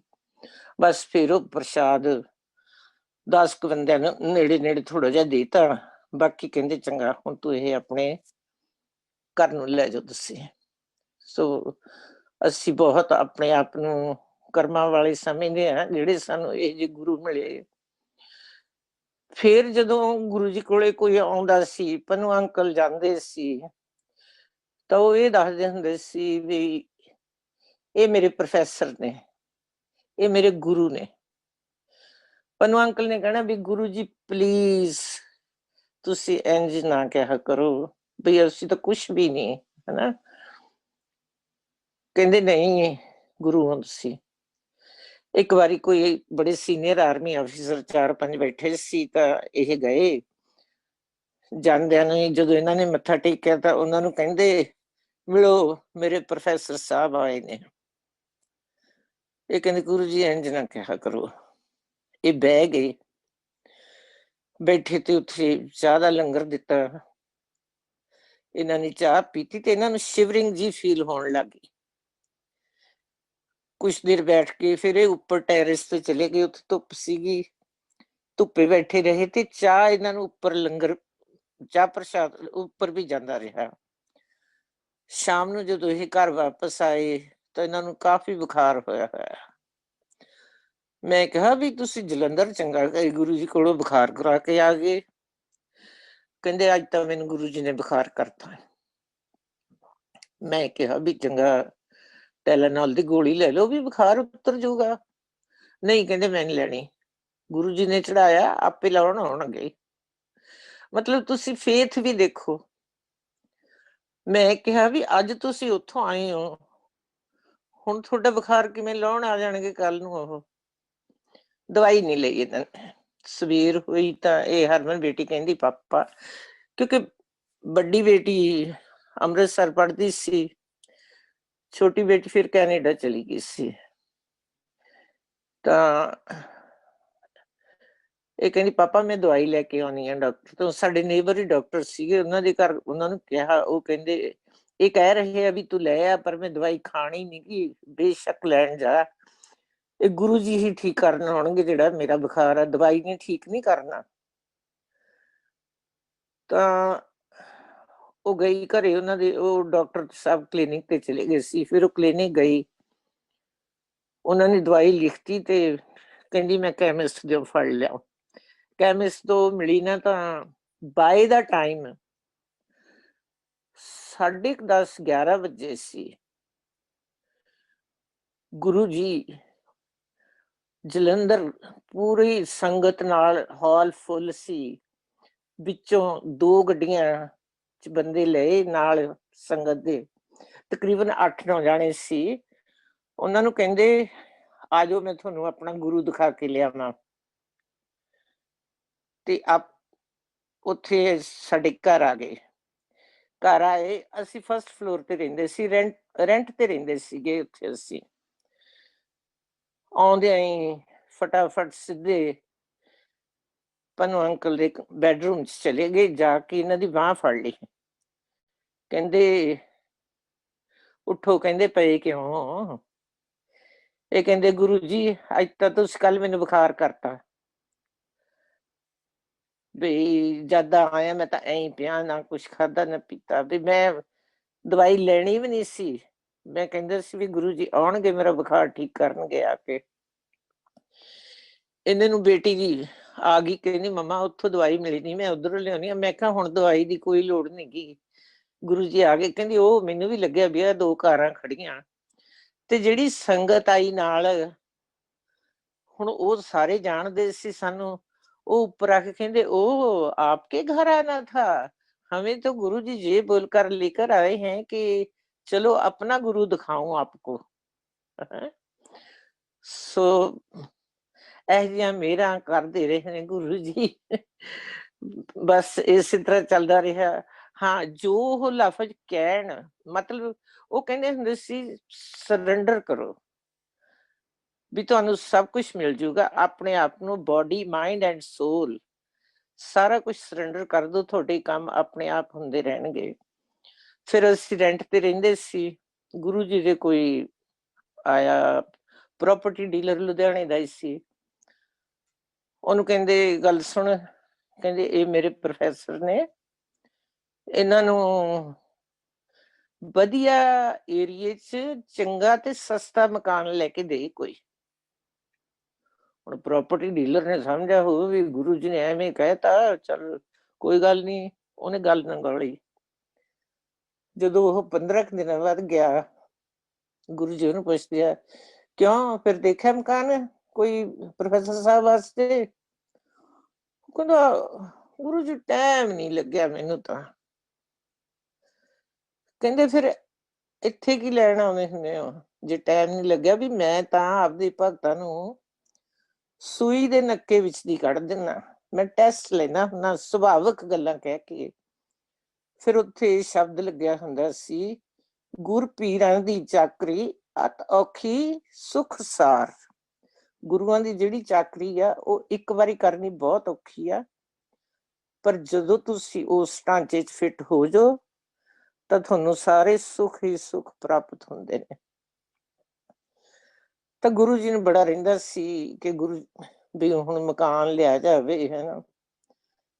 ਤੁਸੀਂ ਬਿਲੀਵ ਕਰੋ, ਇੱਕ ਇੰਡਸਟਰੀ ਆਫਿਸਰ ਸੀਗਾ, ਵੈਸੇ ਸਾਨੂੰ ਜਾਣਦਾ ਸੀ ਉਹ ਇੱਕ ਦਿਨ ਚੱਲ ਕੇ ਸਾਡੇ ਘਰੇ ਆਇਆ ਤੇ ਇਹਨਾਂ ਨੂੰ ਕਹਿੰਦਾ ਵੀ ਪ੍ਰੋਫੈਸਰ ਸਾਹਿਬ ਮੇਰੇ ਕੋਲ ਨਾ ਇੱਕ ਉੱਥੇ ਫਿਰੋਜ਼ਪੁਰ ਰੋਡ ਤੇ HIG ਫਲੈਟਸ ਬਣਨੇ ਸੀ ਨਵੇਂ, ਵੀ ਇੱਕ ਤਾਂ ਮੈਨੂੰ ਵੈਸੇ ਅਲਾਟ ਹੋ ਗਿਆ, ਇੱਕ ਕਹਿੰਦਾ ਮੈਂ CM ਤੋਂ ਕਰਾ ਲਿਆ, ਵੀ ਚੱਲ ਇੱਕ ਤੁਸੀਂ ਲੈ ਲਓ ਮੇਰੇ ਤੋਂ ਬਿਨਾਂ ਕਿਸੇ ਪ੍ਰੀਮੀਅਮ ਤੇ। ਉਹਦੀ ਇੱਕ ਕਿਸ਼ਤ ਭਰੀ ਨਹੀਂ ਹੋਈ, ਵੀ ਚੱਲ ਤੁਸੀਂ ਕਿਸ਼ਤਾਂ ਭਰ ਲਓ।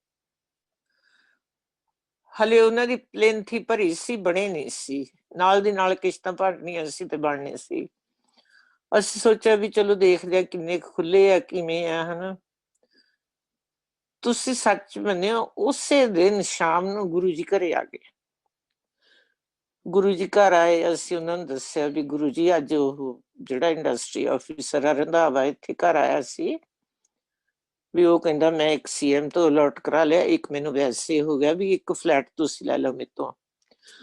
ਗੁਰੂ ਜੀ ਕਹਿੰਦੇ ਬਹੁਤ ਵਧੀਆ, ਠੀਕ ਆ। ਕਹਿੰਦੇ ਉਹਦਾ ਨੀਂਹ ਪੱਥਰ ਮੈਂ ਹੀ ਰੱਖਿਆ ਹੋਇਆ। ਚਲੋ ਜੀ, ਮਕਾਨ ਦਵਾਤਾ ਗੁਰੂ ਜੀ ਨੇ। ਤੇ ਫਿਰ ਹੁਣ ਬੱਚਿਆਂ ਦੀ ਐਜੂਕੇਸ਼ਨ ਦਾ ਸਵਾਲ ਆਇਆ। ਵੱਡੀ ਬੇਟੀ ਸੀ, ਉਹਨੇ PMT ਵਗੈਰਾ ਦੇ ਮੈਡੀਕਲ ਐਂਟਰੈਂਸ ਦੇ ਐਗਜ਼ਾਮ ਦਿੱਤੇ ਤੇ ਉਹਨੂੰ BDS 'ਚ ਐਡਮਿਸ਼ਨ ਮਿਲੇ। ਸਾਨੂੰ ਸੀ ਵੀ ਨਹੀਂ MBBS ਹੋਵੇ। ਅਸੀਂ ਗੁਰੂ ਜੀ ਕੋਲੇ ਗਏ, ਗੁਰੂ ਜੀ ਨੇ ਦੱਸਿਆ ਵੀ ਗੁਰੂ ਜੀ ਇਸ ਤਰ੍ਹਾਂ ਕਰਕੇ ਇਹਨੂੰ BDS 'ਚ ਐਡਮਿਸ਼ਨ ਮਿਲੀ ਆ। गुरु जी कहते बढ़िया है, 32 दंदों का सर्वनाश करेगी, MBBS करेगी तो MD करनी जरूरी है, MBBS की कोई बुकत नहीं। ये तो आपदी चेयर लाओ, BDS कीती होवे ते 32 वारी थोड़े कोले पेशेंट आऊगा। सो गुरु जी की कृपा दे नाल बेटी ने BDS कर ली। BDS की तीसरे दिन बाद ही ਉਹਨੂੰ ਲੁਧਿਆਣੇ ਇੱਕ ਹਸਪੀਟਲ 'ਚ ਜੌਬ ਮਿਲ ਗਈ, ਉੱਥੇ ਕਰਦੀ ਰਹੀ। ਫਿਰ ਉਹਦੀ ਮੈਰਿਜ ਹੋਈ, ਗੁੜਗਾਉਂ ਆ ਗਈ। ਗੁੜਗਾਉਂ ਵੀ ਇੱਕ ਸੁਪਰ ਸਪੈਸ਼ਲਟੀ ਹਸਪੀਟਲ ਸੀ, ਉੱਥੇ ਜੌਬ ਕੀਤੀ ਉਹਨੇ। ਫਿਰ ਉਹ ਲੜਕਾ ਇੱਥੇ ਅਮਰੀਕਾ H1 ਤੇ ਆਏ ਹੋਏ ਸੀ, ਇੱਥੇ ਨਾਲ ਆ ਗਈ। ਇੱਥੇ ਆਈ ਤਾਂ ਥੋੜੇ ਜਿਹੇ ਕ੍ਰੈਡਿਟ ਕਰਦੀ ਰਹੀ, ਪਰ ਉਹਨੇ ਸਕੂਲ ਕੋਈ ਜੁਆਇਨ ਨਹੀਂ ਕੀਤਾ। ਸਾਰੇ ਉਹਨੇ ਜੋ ਵੀ ਪ੍ਰੈਕਟਿਸ ਇੰਡੀਆ 'ਚ ਕੀਤੀ ਹੋਈ ਸੀ ਉਹਦੇ ਉਹ ਕ੍ਰੈਡਿਟ ਕਾਊਂਟ ਹੋ ਗਏ। ਤੇ ਬਿਲੀਵ ਕਰਿਓ, ਇਹ ਗੁਰੂ ਜੀ ਦੀ ਮਿਹਰ ਸਦਕਾ ਉਸ ਨੂੰ ਬੋਸਟਨ ਬਰਕਸ਼ਾਇਰ ਕਾਉਂਟੀ ਦੇ ਵਿੱਚ ਇੱਕ ਹਸਪੀਟਲ ਦੇ ਵਿੱਚ ਜੌਬ ਮਿਲ ਗਈ, ਵਿਦਾਊਟ ਐਨੀ ਐਗਜ਼ਾਮ, ਵਿਦਾਊਟ ਐਨੀਥਿੰਗ। ਜਿਸ ਦਿਨ ਉਹਦੀ ਅਪਾਇੰਟਮੈਂਟ ਹੋਈ ਬੜੀ ਸੈਂਟੀਮੈਂਟਲ ਹੋਈ ਉਹ ਵੀ, ਤੇ ਉਹਨੇ ਸਾਨੂੰ ਕਾਲ ਕੀਤੀ, ਅਸੀਂ ਇੰਡੀਆ ਸੀ ਉਦੋਂ, ਕਿ ਮੰਮਾ ਤੁਸੀਂ ਬਿਲੀਵ ਕਰ ਸਕਦੇ ਹੋ ਗੁਰੂ ਜੀ ਦੀ ਮਿਹਰ ਦੇਖੋ ਵੀ ਤੁਹਾਡੀ ਬੇਟੀ ਅੱਜ ਅਮਰੀਕਾ ਜਾ ਕੇ ਬਿਨਾਂ ਕੋਈ ਐਗਜ਼ਾਮ ਪਾਸ ਕੀਤਿਆਂ ਡਾਕਟਰ ਲੱਗ ਗਿਆ। ਉਹਨੇ 5 ਸਾਲ ਦਾ ਕੰਟਰੈਕਟ ਕੀਤਾ ਉਹਨਾਂ ਨਾਲ, ਤੇ ਉਸ ਤੋਂ ਬਾਅਦ ਉਹਨੇ ਹਾਇਰ ਸਟੱਡੀ ਕੀਤੀ, ਐਗਜ਼ਾਮ ਦਿੱਤਾ ਐਂਟਰੈਂਸ ਹਾਇਰ ਸਟੱਡੀ ਵਾਸਤੇ, ਟੈਸਟ ਹੋਇਆ ਉਹਦਾ। ਤਾਂ ਤੁਸੀਂ ਯਕੀਨ ਮੰਨਿਓ ਕਿ ਉਸਨੇ ਫੈਡਰਲ ਫੰਡਿੰਗ ਦੇ ਵਿੱਚੋਂ ਉਹਨੂੰ $50,000 ਸਕਾਲਰਸ਼ਿਪ ਮਿਲਿਆ, ਔਰ ਐਜੂਕੇਸ਼ਨ ਫ੍ਰੀ ਹੋਈ ਉਹਦੀ। ਸਕਾਲਰਸ਼ਿਪ ਤਾਂ ਉਹਨੂੰ ਵੈਸੇ ਮਿਲਿਆ, ਫੀਸ ਫੂਸ ਨਹੀਂ ਦੇਣੀ ਪਈ ਕੋਈ ਉਸਨੂੰ। ਤੇ ਹੁਣ ਇਸ ਟਾਈਮ ਵਰਜੀਨੀਆ ਉਹਦਾ ਆਪਣਾ ਕਲੀਨਿਕ ਖੋਲਿਆ ਹੋਇਆ, ਗੁਰੂ ਜੀ ਦੀ ਕਿਰਪਾ ਨਾਲ ਵਧੀਆ ਚੱਲ ਰਿਹਾ। ਉਸ ਤੋਂ ਛੋਟੀ ਬੇਟੀ ਉਹਨੇ MSc ਹਿਊਮਨ ਬਾਇਓਲੋਜੀ ਕੀਤੀ, ਹਿਊਮਨ ਬਾਇਓਲੋਜੀ ਦੀ MSc ਕਰਕੇ ਫਿਰ ਉਹਨੇ PhD ਕੀਤੀ, ਸਰੋਲੋਜੀਕਲ ਮੋਰਫੋਲੋਜੀਕਲ ਸਟੱਡੀ ਆਫ ਟਵਿਨਸ।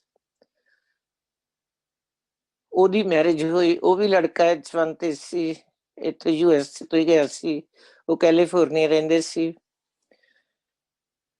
ਇੱਥੇ ਉਹਦੀ PhD as it is approve ਹੋ ਗਈ। ਤੇ ਅੱਜ ਕੱਲ ਇਹ ਇੱਕ thermo Fisher scientific technology company ਆ, ਜਿਹੜੀ ਕਿ ਕੋਵਿਡ ਤੇ ਵੀ ਕਾਫੀ ਕੰਮ ਕਰ ਰਹੀ ਆ। ਬਾਕੀ ਤੁਸੀਂ ਸਭ ਪੜ੍ਹੇ ਲਿਖੇ ਹੋ, ਤੁਹਾਨੂੰ ਉਹਦੇ ਬਾਰੇ ਜ਼ਰੂਰ ਨੌਲੇਜ ਹੋਊਗੀ। ਉਹਦੇ ਵਿੱਚ ਸਟਾਫ ਸਾਇੰਟਿਸਟ ਲੱਗੀ ਹੋਈ ਆ, ਬੜੀ ਅੱਛੀ ਜੌਬ ਆ ਉਹਦੀ। ਛੋਟੀ ਹੈ ਜਿਹੜੀ, ਉਹਨੇ MBA ਕੀਤੀ ਇੰਡੀਆ ਤੇ 3 ਸਾਲ ਕੈਨੇਡਾ ਗਈ ਸੀ, ਸਿਟੀਜ਼ਨ ਹੋ ਕੇ ਵਾਪਸ ਆ ਗਈ ਸੀ, MBA ਕੀਤੀ।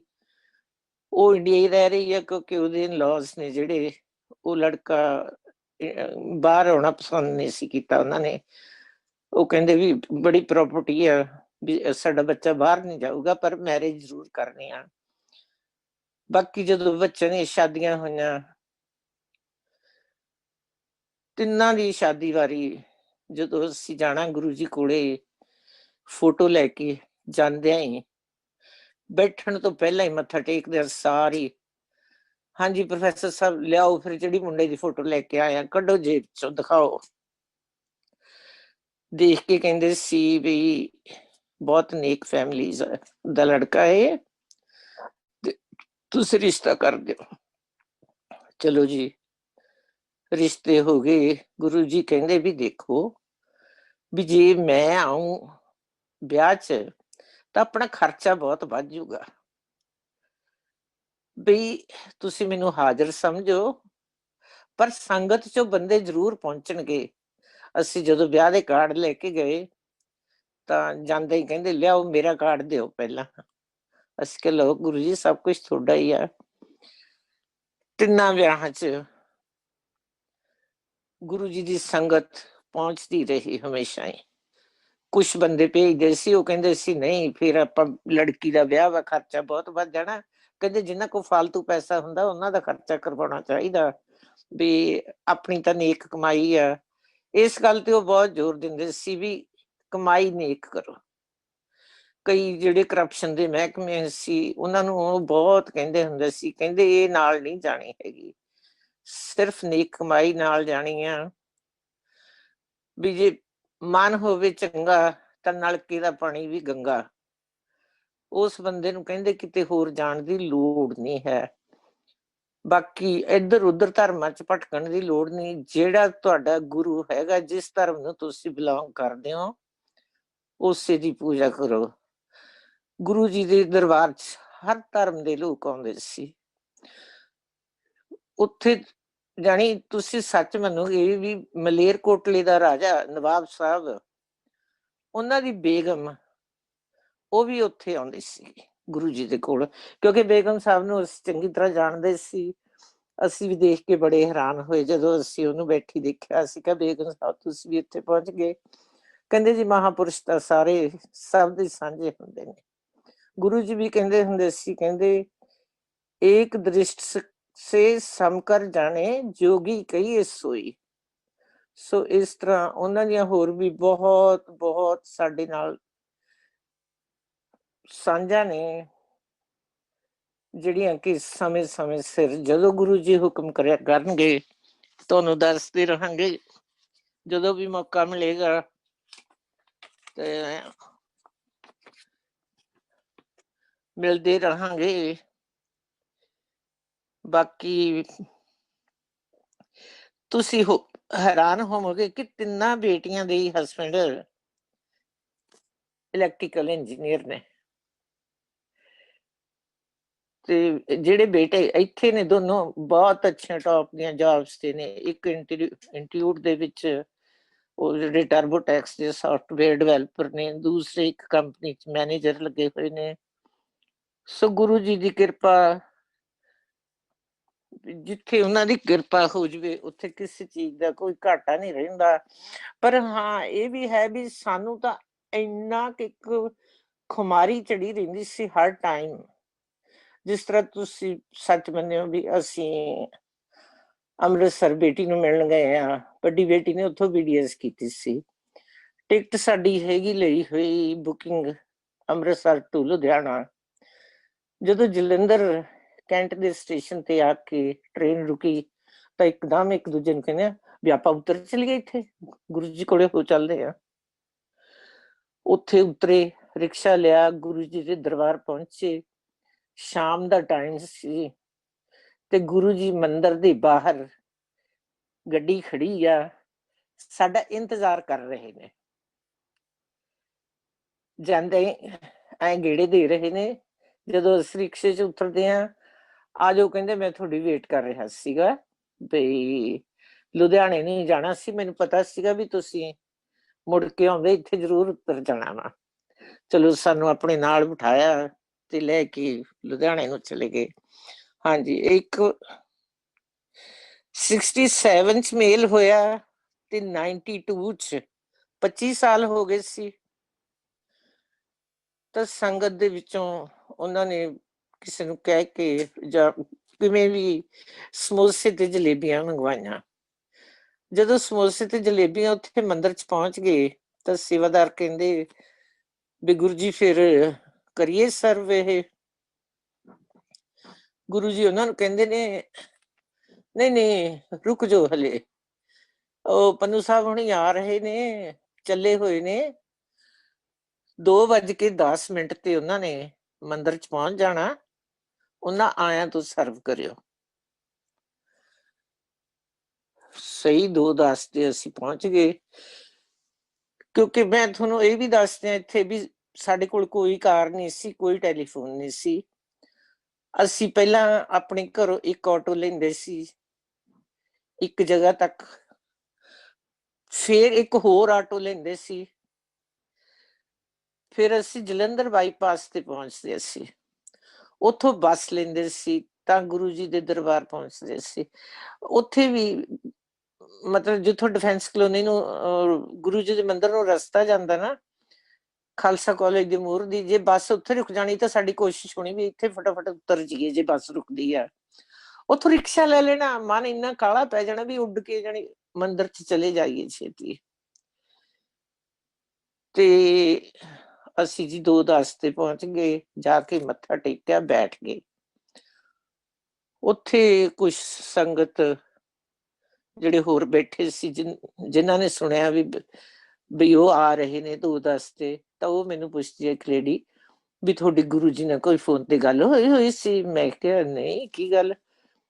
ਆਖੇ ਗੁਰੂ ਜੀ ਨੇ ਕਿਹਾ ਵੀ ਰੁਕ ਜਾਓ, ਵੀ ਉਹ ਲੰਗਰ ਪ੍ਰਸ਼ਾਦ ਵਰਤਾਉਣ ਲੱਗੇ ਸੀ, ਵੀ 2:10 ਤੇ ਉਹਨਾਂ ਨੇ ਇੱਥੇ ਪਹੁੰਚ ਜਾਣਾ, ਉਦੋਂ ਬਾਅਦ ਵਰਤਾਇਓ।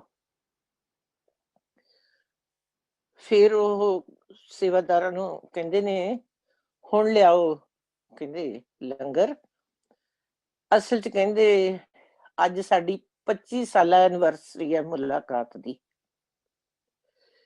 ਕਿਉਂਕਿ 67 ਦੇ ਵਿੱਚ ਤੋਂ ਲੈ ਕੇ 92 ਅਕਤੂਬਰ ਦੇ ਵਿੱਚ, ਔਰ ਸਾਨੂੰ ਬਿਲਕੁਲ ਇਹ ਯਾਦ ਨਹੀਂ ਸੀ ਵੀ ਅੱਜ ਸਾਡੀ 25 ਸਾਲਾ ਐਨਵਰਸਰੀ ਹੈ। ਕਹਿੰਦੇ ਸਾਡੀ ਮੁਲਾਕਾਤ ਦੀ, ਉਹ ਫਿਰ ਲੇਡੀਜ਼ ਕਹਿੰਦੀਆਂ ਵੀ ਤੁਹਾਨੂੰ ਪਤਾ ਸੀਗਾ, ਤੁਸੀਂ ਕਿਆ ਗੱਲ ਹੋਈ ਸੀ ਕੋਈ? ਮੈਂ ਕਿਹਾ ਸਾਨੂੰ ਤਾਂ ਬਿਲਕੁਲ ਵੀ ਨਹੀਂ ਪਤਾ ਇਸ ਗੱਲ ਦਾ, ਤਾਂ ਗੁਰੂ ਜੀ ਹੁਣ ਦੱਸ ਰਹੇ ਆ। ਹਾਂ, ਕਾਊਂਟ ਕਰਕੇ ਫਿਰ ਇਹ ਜ਼ਰੂਰ ਦੱਸਿਆ ਵੀ ਵਾਕਈ ਵੀ ਪੰਨੂ ਅੰਕਲ ਨੂੰ ਮਿਲਿਆ ਨੂੰ ਗੁਰੂ ਜੀ ਨੂੰ 25 ਸਾਲ ਹੋ ਗਏ। ਸੋ ਸੰਗਤ ਜੀ, ਇਸ ਤਰ੍ਹਾਂ ਦਾ ਗੁਰੂ ਜੀ ਨਾਲ ਪਿਆਰ ਸੀ, ਕਾਫੀ ਹੋਰ ਸਤਸੰਗ ਨੇ, ਕਿਉਂਕਿ ਸਾਡੀ ਤਾਂ ਲਾਈਫ ਉਹਨਾਂ ਦੇ ਨਾਲ ਬਹੁਤ ਬਤੀਤ ਹੋਈ ਆ। ਇੰਨੇ ਉਹਨਾਂ ਨੇ ਮਿਰੇਕਲ ਕੀਤੇ ਨੇ, ਕਿੱਥੋਂ ਕਿੱਥੋਂ ਸਾਡੀ ਮਦਦ ਕੀਤੀ ਹੈ, ਕਿਸ ਤਰ੍ਹਾਂ ਮਿਹਰ ਭਰਿਆ ਹੱਥ ਰੱਖਿਆ। ਮੈਂ ਬਹੁਤ ਸ਼ੁਕਰਗੁਜ਼ਾਰ ਹਾਂ ਇਰਵਾਈਨ ਦੀ ਸੰਗਤ ਦਾ ਤੇ ਉਸ ਬੇਟੀ ਦਾ, ਜਿਨ੍ਹਾਂ ਨੇ ਸਾਨੂੰ ਇਹ ਮੌਕਾ ਦਿੱਤਾ ਵੀ ਤੁਹਾਡੇ ਨਾਲ ਸਤਸੰਗ ਸਾਂਝਾ ਕਰਾਂ। ਮੈਂ ਹੁਣ ਇੱਥੇ ਕਲੋਜ਼ ਕਰਨਾ ਚਾਹੂੰਗੀ। ਜੈ ਗੁਰੂ ਜੀ, ਨਮਸਕਾਰ ਸੰਗਤ ਜੀ। ਜਦੋਂ ਕਦੇ ਫਿਰ ਮੌਕਾ ਮਿਲਿਆ, ਗੁਰੂ ਜੀ ਦੀ ਮਿਹਰ ਹੋਈ, ਗੁਰੂ ਜੀ ਨੇ ਹੁਕਮ ਕੀਤਾ ਤਾਂ ਹੋਰ ਨਵੇਂ ਸਤਸੰਗ ਲੈ ਕੇ ਤੁਹਾਡੇ ਰੂਬਰੂ ਹੋਵਾਂਗੇ। ਜੈ ਗੁਰੂ ਜੀ। ਮੈਂ ਇੱਕ ਵਾਰੀ ਫਿਰ ਇਰਵਾਈਨ ਦੀ ਸੰਗਤ ਦੀ ਬਹੁਤ ਧੰਨਵਾਦੀ ਹਾਂ। ਥੈਂਕ ਯੂ ਜੀ। जय गुरु जी। जय Guru ji. Thank you so much aunty, इतना आनंद आया आंटी। थैंक यू बेटा, थैंक यू। सुन के दिल गदगद हो गया। बिल्कुल थैंक यू। बहुत बातें हैं बेटा, हमारी तो लाइफ एक बुक है उनके साथ। बड़े इंसिडेंट्स, बहुत लोग हमारे साथ जाते रहे, जिनको हम ले जाते रहे, क्या क्या मिरेकल हुए, कैसे हुए, बस गुरु जी जानते हैं या हम जानते हैं। हमको तो मतलब गुरु जी के बिना कुछ दिखता ही नहीं था, तो सो हमने सब कुछ पा भी लिया। बेटियां हैं, बेटियां के बच्चे हैं, सब कुछ ठीक ठाक, उनके इन लॉज बड़े अच्छे हैं। हम कभी एक बेटी के पास, कभी दूसरी के पास, कभी तीसरी के पास अपना अच्छा टाइम व्यतीत कर रहे हैं। सो थैंक यू, आपने मेरे को बुलाया कि आप सत्संग करो। मैं भी आपका और गुरु जी का पहले बस आंटी शुक्र, सारा शुक्राना शुक्रगुजार हूँ कर रहे हैं कि आपने टाइम निकाल के हमारे साथ इतने प्यारे प्यारे अपने अनुभव शेयर किए हैं। आंटी, आपने कभी कुछ खाने का बना के गुरुजी को खिलाया था क्या? नहीं, ऐसे स्पेशल नहीं, पर जैसे वो साग बड़ा पसंद करते थे। अच्छा। हाँ, साग तो एक वो ये जो पंजाबी बड़ी होती है ना, हाँ जी, हाँ जी, आलू बड़ी हाँ जी, की, हाँ हाँ, होया कि एक बार बताते हैं। हाँ जी, हाँ हैं? जी। एक बार क्या हुआ, किसी के ना शादी थी लुधियाना में, तो गुरुजी ने वहां आना था। और मेरी ये जो बेटी हरमन है ना, जिसके पास हम रह रहे हैं, ये कैलिफोर्निया में है, हम यूनियन सिटी में रहते हैं। तो इसका बर्थडे था 3 फरवरी को। तो गुरुजी चंडीगढ़ सी, गुरुजी साहब ਨੂੰ ਕਹਿੰਦੇ ਕਿ ਬਈ ਅੱਛਾ ਉੱਥੇ ਰਿਸੈਪਸ਼ਨ ਤੇ ਪਹੁੰਚਣਾ, ਰਿਸੈਪਸ਼ਨ ਤੋਂ ਬਾਅਦ ਬਨੂ ਸਾਹਿਬ ਦੀ ਬੇਟੀ ਦਾ ਬਰਥਡੇ ਹੈ, ਉਧਰ ਚੱਲਣਾ ਹੈ। ਉਸ ਸੰਗਤ ਦੇ ਮੈਨੂੰ ਕਈਆਂ ਦੇ ਮੈਸੇਜ ਆਏ ਵੀ ਤੁਹਾਡੇ ਘਰ ਗੁਰੂ ਜੀ ਨੇ ਕਿਹਾ ਵੀ ਉੱਥੇ ਚੱਲਣਾ, 3 ਤਰੀਕ ਨੂੰ ਵੀ ਉਹਨਾਂ ਦੀ ਬੇਟੀ ਦਾ ਬਰਥਡੇ ਆ। ਤਾਂ ਮੈਨੂੰ ਪਤਾ ਸੀ, ਮੈਂ ਕੀ ਕੀਤਾ, ਕਾਫੀ ਸਾਗ ਬਣਾ ਲਿਆ ਤੇ ਬਾਕੀ ਥੋੜੀ ਜਿਹੀ ਬਰਫੀ ਸਮੋਸੇ ਇਹੋ ਜਿਹਾ ਕੁਛ ਮੰਗਾ ਲਿਆ। ਪਰ ਮੈਨੂੰ ਐ ਸੀ ਵੀ ਸੰਗਤ ਨੇ ਤਾਂ ਸ਼ਾਦੀ ਤੋਂ ਆਉਣਾ। ਫਿਰ ਰਾਤ ਨੂੰ ਕੀ ਹੋਇਆ, ਤਕਰੀਬਨ 11:30 ਕੁ ਵਜੇ ਗੁਰੂ ਜੀ ਤੇ ਸੰਗਤ ਦੇ 50-60 ਲੋਕ ਘਰ ਆ ਗਏ। ਘਰ ਆਏ ਤਾਂ ਇੱਕ ਮੈਡਮ ਸੀ ਉੱਥੇ ਖਾਲਸਾ ਕਾਲਜ ਲੱਗੇ ਹੋਏ ਸੀ ਲੁਧਿਆਣੇ, ਨਿਰਮਲ ਰਿਸ਼ੀ, ਉਹ ਫਿਲਮਾਂ 'ਚ ਵੀ ਕੰਮ ਕਰਦੇ ਨੇ, ਪੰਜਾਬੀ ਫਿਲਮਾਂ ਅਦਾਕਾਰਾ ਨੇ। ਉਹ ਮੈਨੂੰ ਆ ਕੇ ਕਹਿੰਦੇ ਭੈਣ ਜੀ ਬਈ ਆਪਣੇ ਆਟਾ ਕੋਈ ਗੁੰਨਿਆ ਹੋਇਆ ਹੈ। ਮੈਂ ਕਿਹਾ ਕੀ ਗੱਲ? ਕਹਿੰਦੇ ਵੀ ਮੈਂ ਤਾਂ ਉੱਥੇ ਵਿਆਹ 'ਚ ਰੋਟੀ ਨਹੀਂ ਖਾਧੀ, ਵੀ ਮੈਂ ਰੋਟੀ ਖਾਣੀ ਆ। ਮੈਂ ਕਿਹਾ ਲੈ ਭੈਣ ਜੀ, ਮੈਂ ਤਾਂ ਇੰਨਾ ਸਾਗ ਬਣਾ ਕੇ ਰੱਖਿਆ ਹੋਇਆ ਵਾ, ਵੀ ਤੁਸੀਂ ਸਾਗ ਨਾਲ ਰੋਟੀ ਖਾਓ। ਮੈਂ ਮੱਕੀ ਦੀ ਰੋਟੀ ਤੁਹਾਨੂੰ ਹੁਣ ਬਣਾ ਦਿੰਦੀ ਆ। ਉਹ ਮੈਨੂੰ ਕਹਿੰਦੇ ਵੀ ਚੱਲ ਆਪਾਂ, ਮੈਂ ਜਵੈਣ ਵਾਲੀ ਪਰੌਠੀ ਬਣਾ ਕੇ ਖਾ ਲੈਂਦੇ। ਮੈਂ ਜਵੈਣ ਵਾਲੀ ਪਰੌਠੀ ਕਿਉਂ ਖਾਣੀ ਆ? ਅੱਛਾ, ਹੁਣ ਇੰਨੀ ਸੰਗਤ ਦੇ ਵਿੱਚ ਜਦੋਂ ਗੁਰੂ ਜੀ ਘਰ ਆਉਂਦੇ, ਤੁਸੀਂ ਵੀ ਬੜੇ ਐਕਸਾਈਟਡ ਹੋ ਜਾਂਦੇ ਹੋ ਨਾ। ਤਾਂ ਰਸਤੇ 'ਚ ਉਹ ਗੁਰੂ ਜੀ ਨੂੰ ਦੱਸਦੇ ਨੇ ਵੀ ਗੁਰੂ ਜੀ, ਭੈਣ ਜੀ ਨੇ ਇੰਨਾ ਸਵਾਦ ਸਾਗ ਬਣਾਇਆ ਹੋਇਆ ਸੀ, ਵੀ ਮਜ਼ਾ ਹੀ ਆ ਗਿਆ, ਮੈਂ ਤਾਂ ਉੱਥੇ ਰੋਟੀ ਖਾ ਲਈ।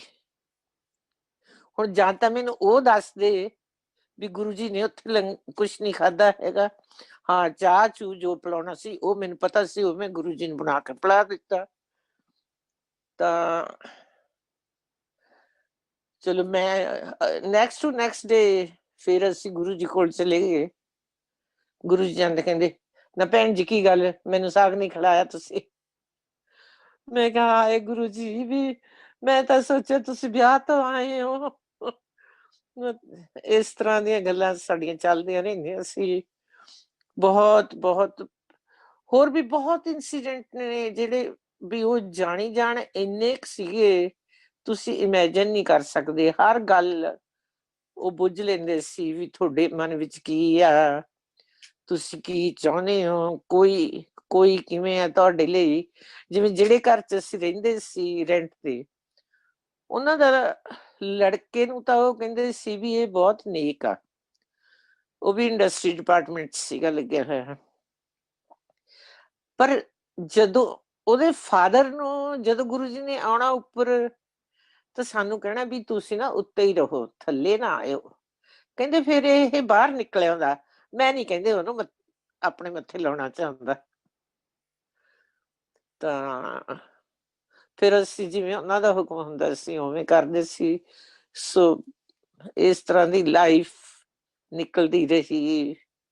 ਬੜਾ ਪਿਆਰ ਕਰਦੇ ਰਹੇ ਬੱਚਿਆਂ ਨਾਲ, ਤਾਂ ਖੈਰ ਬਹੁਤ ਹੀ ਪਿਆਰ ਕਰਦੇ ਸੀ।